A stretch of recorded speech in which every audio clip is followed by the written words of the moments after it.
बिस्मिल्लाहिर्रहमानिर्रहीम अस्सलामु अलैकुम। आज सुप्रीम कोर्ट में एक अहम केस की समाअत की जानी है, जिसकी वजह से सुप्रीम कोर्ट की सिक्योरिटी बहुत ज़्यादा बढ़ा दी गई है। रेंजर्स जो है वो वहाँ पर तैनात कर दी गई है।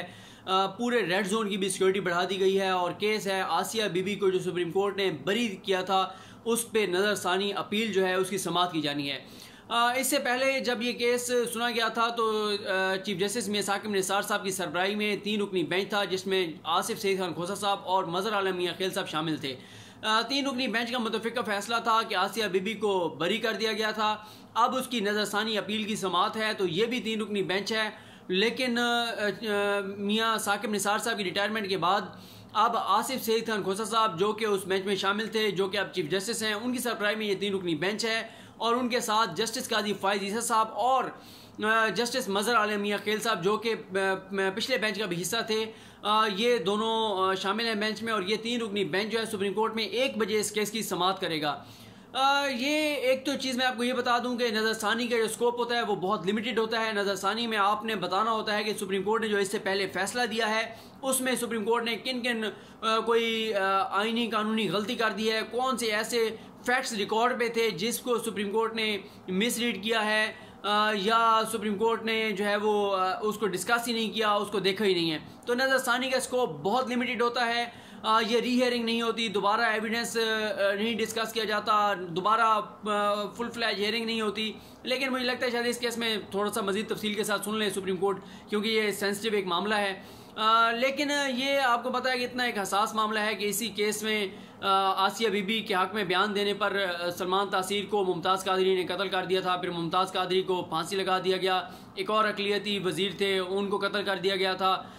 तो अब कल जब नज़रसानी अपील होगी तो जो मौलवी इस्लाम के जो वकील हैं जो कि आसिया के ख़िलाफ़ दरख्वास्त गुजार थे, उनके वकला को बहुत मुश्किलात का सामना होगा। उसकी वजह यह है कि उनको जस्टिस खोसा साहब ने ये फ़ैसला वैसे साकिब निसार साहब ने लिखा था, तीनों जजेस मुत्तफ़िक थे, लेकिन आसिफ सईद खान खोसा साहब ने एक अलहदा भी उसमें इजाफी अपना नोट लिखा था, बड़ी तफसील के साथ इस फैसले में कुछ चीज़ें लिखी थी। और आसिफ सईद खान खोसा साहब ने 25 तज़ादात थे जो इस केस में जो आसिफ सईद खान खोसा साहब ने लिखे थे, उन 25 तज़ादात जो आसिफ सईद खान खोसा साहब ने लिखे थे उनको सबको साबित करना होगा मौलवी इस्लाम के वकील को कि वो जो आसिफ सईद खान खोसा साहब ने 25 तज़ादात लिखे थे वो आसिफ सईद खान खोसा साहब ने गलत लिखे थे, जो कि एक बहुत ही जो है वो मुश्किल काम होगा। आसिफ सईद खान खोसा साहब ने जो उसमें तज़ादात लिखे थे, कुछ चीज़ें मैं आपको बताता हूँ, कुछ चीज़ें मैं अभी आपको पढ़ के भी बताऊँगा जो बड़ी इंपॉर्टेंट थी।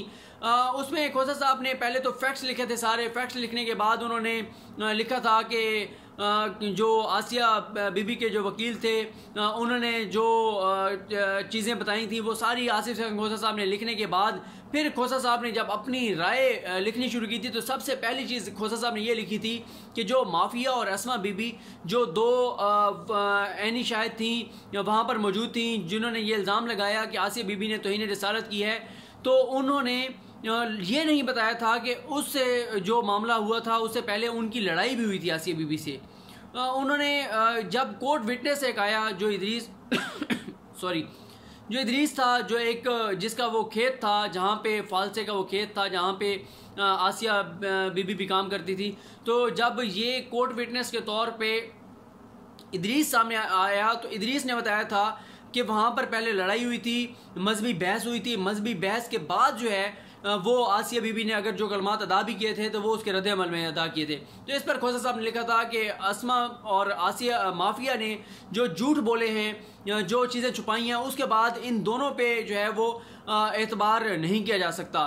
खोसा साहब ने यह भी लिखा था कि जो आसिया ने रिएक्ट किया है वो उस वक्त किया जब मुबैना तौर पे पहले इन्होंने भी आसिया बीबी के ख़िलाफ़ और उसके मज़हब के बारे में जो माफिया और अस्मा हैं उन्होंने बातें की, तो उसके रद्द-ए-अमल में जो है वो बातें की जो आसिया ने की। उसके बाद जो बहुत इंपॉर्टेंट तज़ादात थे वो ये थे कि FIR दर्ज कहाँ पर कराई गई, इस वाले से तजाद था। कुछ गवाह कहते थे कि पुल के ऊपर दर्ज कराई गई, वहाँ पे एप्लीकेशन दी गई, कुछ कहते थे थाने में जाके दी। FIR में एक और बहुत बड़ा मसला था कि FIR 5 दिन बाद वाक़या 14 को हुआ, FIR 19 को दर्ज कराई गई। ये एक बहुत बड़ा तजाद था, एक बहुत बड़ा मामला था जिस पे सुप्रीम कोर्ट ने कहा कि लगता यह है कि 5 दिन गौर व फिक्र किया गया, बड़ी सोच समझ के बाद FIR दर्ज कराई गई। फिर FIR जिस वकील ने तहरीर की उसका नाम तक नहीं बताया गया, वो वकील कौन था जिसने वो FIR तहरीर की।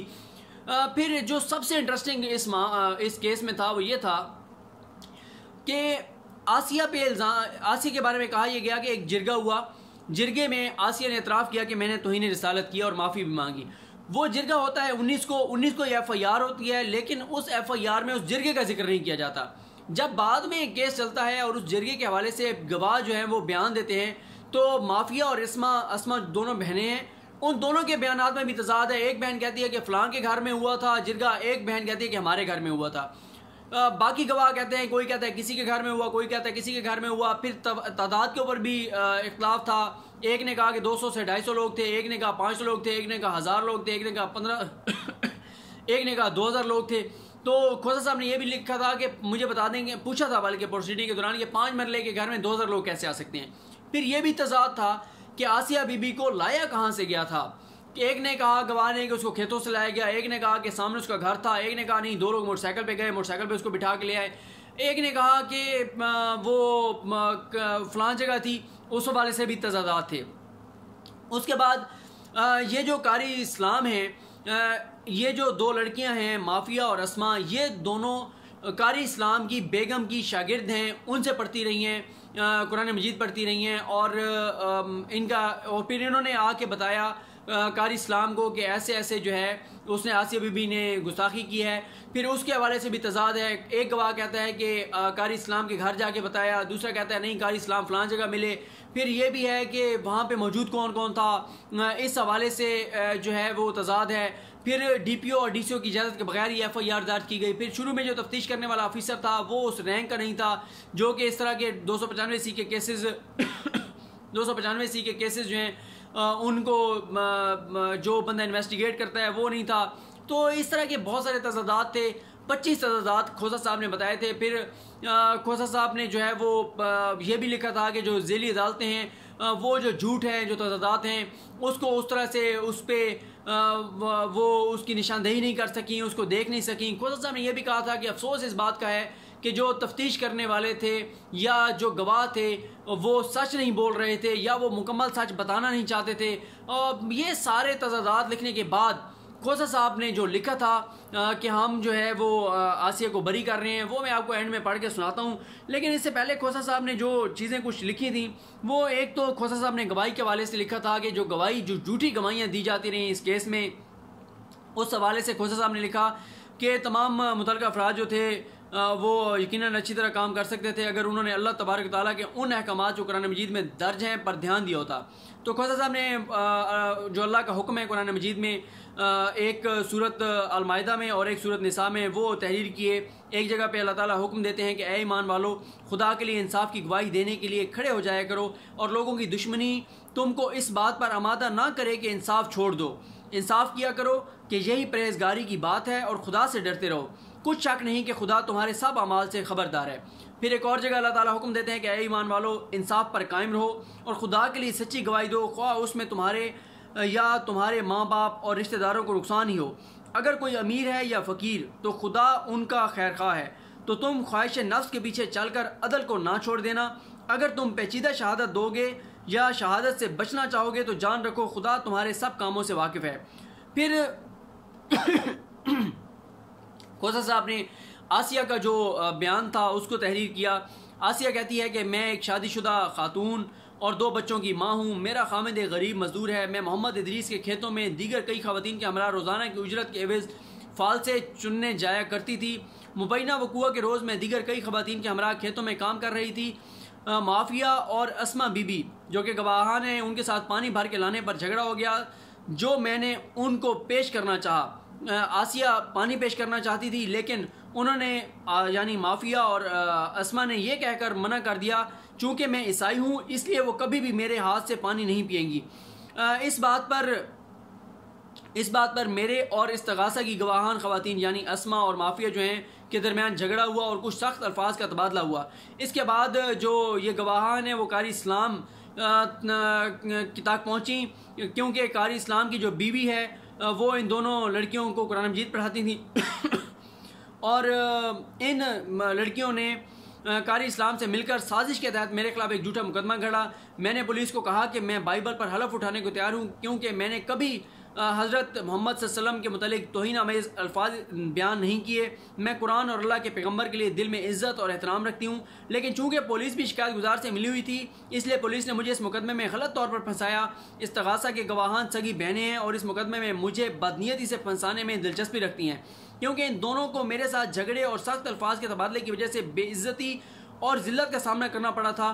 कारी इस्लाम शिकायत गुजार भी मुकदमे में अपना मफाद रखता है, क्योंकि ये दोनों ख़वातीन उसकी ज़ौजा से कुरान पढ़ती रही थी। मेरे आबा व अजदाद इस गाँव में क़याम पाकिस्तान से रहायश पजीर हैं। मैं भी तकरीबन 40 बरस की हूँ। वक़ूआ से पहले हमारे ख़िलाफ़ कभी भी इस किस्म की कोई शिकायत नहीं की गई। मैं ईसाई मज़हब से तल्लुक़ रखती हूँ और गाँव में रहती हूँ, लिहाजा इस्लामी तालीमात से नाबल्द होने की वजह से मैं कैसे अल्लाह के नबी और अल्हामी किताब यानी कुरान पाक के बारे में तौहीन आमेज़ अल्फाज इस्तेमाल करते हुए बेअदबी की मुर्तकब हो सकती हूँ। और उन्होंने फिर वो इदरीस के हवाले से फिर और जो बातें की, तो एक तो ये खोसा साहब ने लिखा, फिर खोसा साहब ने लिखा कि दीगर मज़ाहिब जो हैं उनकी तौहीन के हवाले से उन्होंने लिखा कि अल्लाह तबारक व तआला जो तमाम मखलूक का खालिक है जानता है कि एक इंसान के मज़हब या मजहबी जज्बात की तौहीन करना मुश्तिल करने के मुतरादिफ है, और इसी वजह से कुरान मजीद में हुक्म दिया गया कि और जिन लोगों, ये कुरान मजीद का हुक्म उन्होंने लिखा सूरत अल इनाम में, और जिन लोगों को ये मुशरिक खुदा के सिवा पुकारते हैं उनको बुरा ना कहना कि ये कभी कहीं खुदा को बेअदबी से बेसमझे बुरा ना कह बैठे। यानी तुम उनके खुदाओं को बुरा ना कहना, ये ना हो कि वो तुम्हारे सच्चे खुदा को बुरा कह बैठे। इसी तरह हमने हर एक फ़िरके के अमाल उनकी नज़रों में अच्छे कर दिखाए हैं, फिर उनको अपने परवरदिगार की तरफ लौट कर जाना है, तब वो उनको बताएगा कि वो क्या क्या करते रहे हैं। तो इसके बाद खोसा साहब ने फिर एक और जगह लिखा कि ए ईमान, ये सूरत निसा को उन्होंने कोट किया कि ए ईमान वालों इंसाफ पर कायम रहो और खुदा के लिए सच्ची गवाही दो, ख्वाह इसमें तुम्हारे या तुम्हारे माँ बाप या रिश्तेदारों का नुकसान ही हो। वो ये मैं पहले आपको बता चुका हूँ। इसमें फिर खोसा साहब लिखते हैं कि हत्ता के अगर मुकदमा, ये बहुत इंपॉर्टेंट बात है, ये सबसे इंपॉर्टेंट बात है जो मैंने भी बहुत लोगों को कहा था जब ये फैसला नहीं आया था, कि अगर आसिया ने खुदा न खास्ता ये किया भी है, गुस्ताखी की भी है, तो जितने इस केसेस में तज़ादात हैं, जितने झूठ बोले गए हैं गवाहों की जानिब से, तो आसिया जो है वो रिहा हो जाएगी इन गवाहों के झूठ की वजह से, क्योंकि बेनिफिट ऑफ डाउट जो है हमेशा एक्यूज़ को जाता है, और झूठी गवाहियों में तो कभी भी जो है सज़ाए मौत जो है वो कानून भी हमारा कहता है, इस्लाम भी कहता है कि झूठी गवाही की बुनियाद पर किसी को सज़ाए मौत नहीं दी जा सकती। तो खोसा साहब लिखते हैं कि हत्ता कि अगर मुकदमा हज़ा में अपील गुजार के खिलाफ आयद इल्ज़ामात में, यानी आसिया के खिलाफ आयद इल्ज़ामात में ज़रा भर भी सच्चाई है, तब भी इस्तगासा की शहादतों में, यानी जो उसके खिलाफ गवाहियाँ देने वाले हैं, में ऊपर बयान करदा संगीन तज़ादात वाज़े तौर पर ज़ाहिर करते हैं कि मुकदमा हज़ा में सच्चाई को बहुत सी ऐसी बातों से गड़बड़ किया गया जो सच नहीं है। यहाँ तक कि शिकायत कुनिंदा फ़रीक के मुसलमान गवाहान ने दर्ज झैल कुरानी आयत में दिए गए अल्लाह तबारक ताला के हुक्म को फरामोश कर दिया कि अल्लाह ताला ने हुक्म दिया है सूरत बकरा में कि और हक को बातिल के साथ ना मिला और सच्ची बात को जानबूझकर ना छुपा। तो खोसा साहब लिखते हैं कि तौहीन रिसालत एक संगीन जुर्म है, लेकिन शिकायत कुनिंदा फ़रीक की जानिब से अपील गुजार के मज़हब और मजहबी एहसासात की तौहीन और फिर अल्लाह के नबी के नाम पर सच में झूठ को मिलाना भी तौहीन रिसालत से कम नहीं है। ये एक संगीन मजाक है कि अरबी ज़बान में आसिया लफ्ज़ के मानी गुनाहगार हैं, लेकिन ज़ेरे नज़र मुकदमा में इसका किरदार शेक्सपियर के नावल किंग लियर के अल्फाज गुनाह करने से ज़्यादा गुनाह का शिकार जैसा है। तो फिर खोसा साहब एंड में लिखते हैं कि जो कुछ भी ऊपर बयान किया गया, इसकी रोशनी में ये नतीजा अखज़ करने में कोई आर नहीं कि इस्तगासा अपील गुजार के खिलाफ अपना मुकदमा बिला शक व शुबा साबित करने में नाकाम रही है, लिहाजा अपील अज़ा को मंजूर किया जाता है। ज़ेली अदालतों की जानिब से अपील गुजार को दी गई और बरकरार रखी गई सज़ा को ख़त्म किया जाता है और इसको शक का फ़ायदा देते हुए इल्ज़ाम से बरी किया जाता है। अगर इसको किसी दूसरे मुकदमे में जेल में रखना मकसूद ना हो तो फौरी तौर पर जेल से रिहा कर दिया जाए। ये अहम फैक्ट्स थे और अब ये 25 जो तजादात हैं, जो फलाज हैं, जो चीज़ें जिनको खोसा साहब ने अपने फैसले में लिखा था, इन 25 के 25 को अगर गलत साबित कर सके जो वकील हैं कारी इस्लाम के, जो आसिया बीबी के मुखालिफ वकील हैं, तब जाकर फैसला तब्दील हो सकता है, अदरवाइज़ फ़ैसला बरकरार रहेगा। और आसिया बीबी की नज़रसानी अपील, अगर उसमें भी उनकी बर्रियत को बरकरार रखा जाता है तो फिर आसिया जो है वो कल ही या परसों किसी भी वक्त पाकिस्तान छोड़कर जा सकती हैं। फिर उनको पाकिस्तान में रोके रखना जो है, पहले भी कानूनी तौर पर वो जा सकती थी, लेकिन इसलिए उनको रखा हुआ था कि नज़रसानी अपील के फ़ैसले से मशरूत था कि नज़रसानी का फ़ैसला आ जाए तब उनको बाहर जाने की इजाज़त दी जाए। तो अगर नज़रसानी अपील मुस्तरद हो जाती है, आसिया की बर्रियत बरकरार रखी जाती है, तो आसिया किसी भी वक्त पाकिस्तान से जा सकती हैं। ये केस के फैक्ट्स थे। अल्लाह करीम आपका हामी नासिर हो। मुझे अपनी दुआ में याद रखिए। खुदा हाफिज़।